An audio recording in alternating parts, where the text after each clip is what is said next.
Vote హక్కును ప్రతి ఒక్కరూ సద్వినియోగం చేసుకోవాలని పుల్చల మండలం తహసీల్దార్ జయసింహ, ఎంపీడీఓ రాజశేఖర్ బాబు, ఎంవీఓలు సిద్ధరామయ్య, పోకల తాతయ్య తెలిపారు. పుల్చర్లలో ఆదివారం జాతీయ ఓటర్ల దినోత్సవం నిర్వహించారు. విద్యార్థులతో ర్యాలీ నిర్వహించి బస్టాండ్ కూడలిలో మానవహారం చేపట్టారు. రుంపిచర్ల మండలంలో జాతీయ ఓటర్ల దినోత్సవాన్ని తహసీల్దార్ కిరణ్ కుమార్ ఆధ్వర్యంలో ఘనంగా నిర్వహించారు.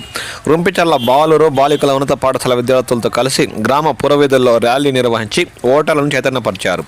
బస్టాండ్ సర్కిల్లో మానవహారం ఏర్పాటు చేసి ప్రతిజ్ఞ చేశారు. 18 ఏళ్లు నిండిన ప్రతి ఒక్కరూ ఓటర్గా దరఖాస్తు చేసుకోవాలని ఈ సందర్భంగా వారు సూచించారు.